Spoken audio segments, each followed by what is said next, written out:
Halo, perkenalkan, nama saya Indah Hutapea. Saya dari kelas 11 IPS SMA Negeri 3 Tarutung. Di sini saya akan menjelaskan tentang kerjasama ekonomi internasional.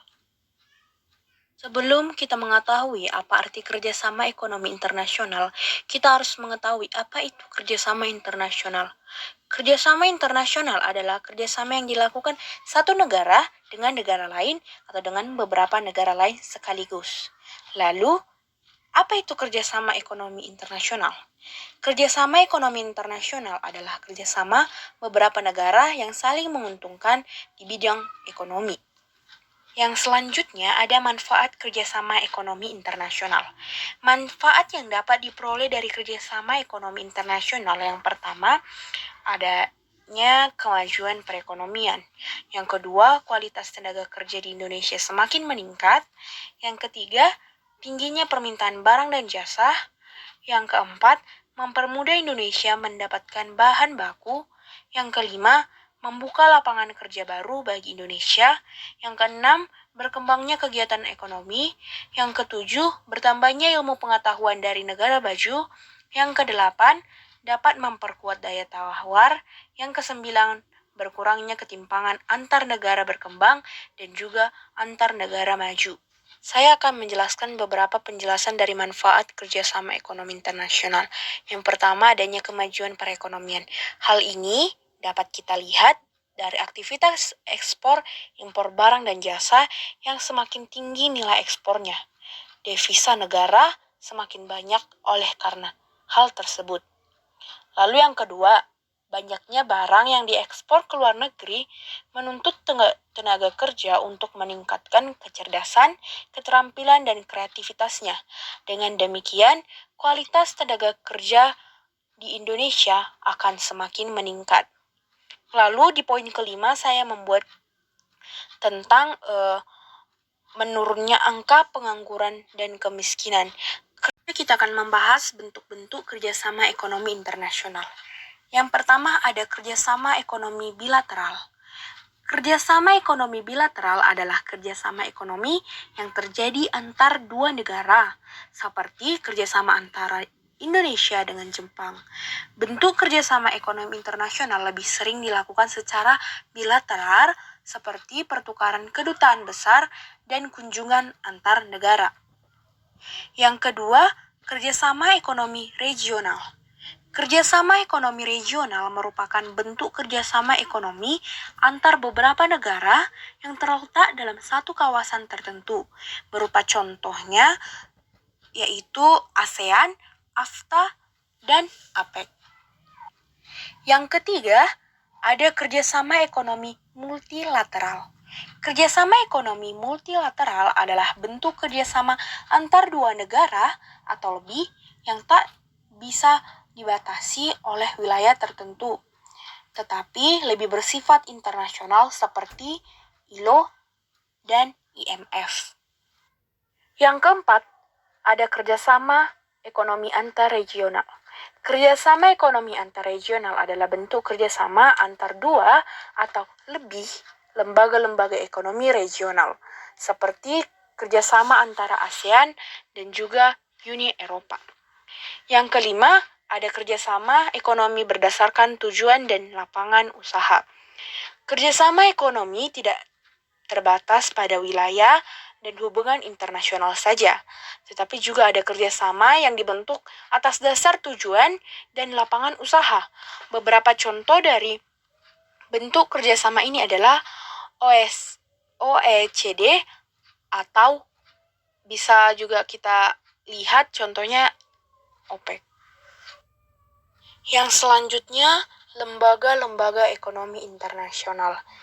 Ada pun lembaga-lembaganya, yang pertama ASEAN, kedua APEC, ketiga APO, keempat World Bank, kelima Uni Eropa, keenam ITO, yang ketujuh ILO, yang kedelapan OPEC, yang kesembilan IMF, yang kesepuluh Liga Arab, yang ke-11 ADB atau Bank Perbangunan Asia, yang ke-12 NAFTA, yang ke-13 IDB, yang ke-14 IDA, yang ke-15 IFC, yang ke-16 ICSID, yang ke-17 UNDP, yang ke-18 ECOSOC atau Economy and Social Council, yang ke-19 Economic Commission for Asia and the Far East, dan yang terakhir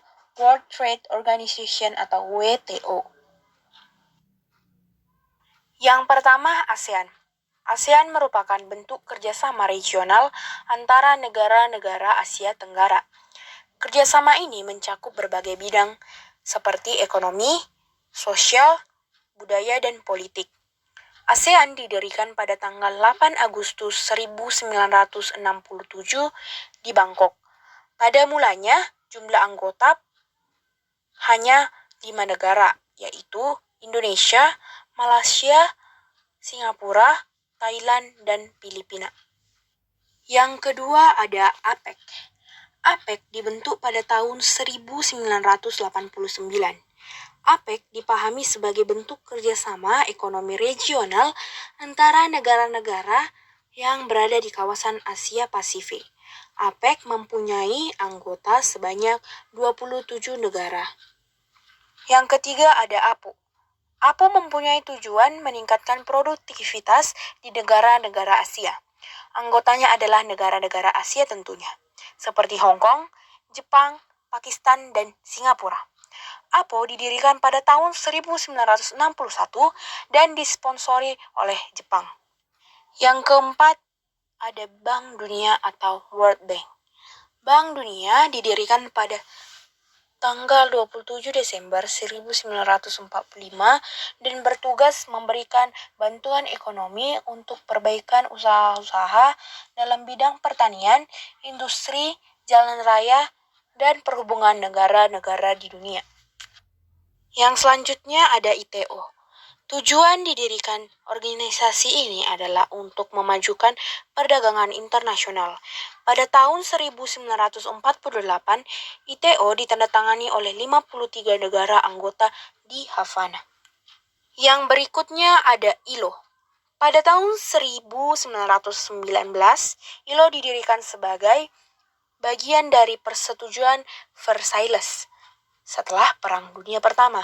Akhirnya, lembaga ini menjadi bagian dari PBB setelah pembubaran LBB di penghujung Perang Dunia Kedua. Tujuan pendirian ILO adalah untuk mendorong terciptanya peluang memperoleh pekerjaan yang layak bagi perempuan dan laki-laki, dan mempromosikan berbagai hak tenaga kerja di tempat kerja.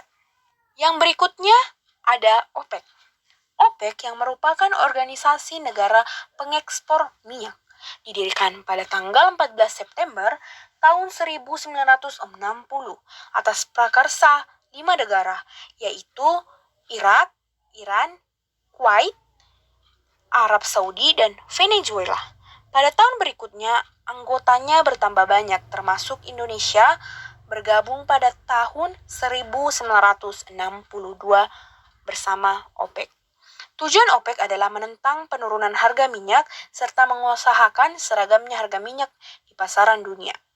Dan yang terakhir yang saya jelaskan ada IMF. IMF dibentuk berdasarkan perjanjian di Bretton Woods, Amerika Serikat pada bulan Juli 1945 dan mulai bekerja pada tahun 1947.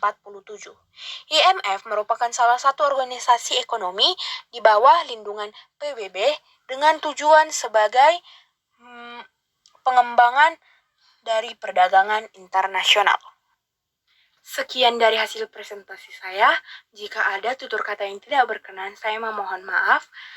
Atas perhatiannya, saya mengucapkan terima kasih. Aku suka body goyang mama.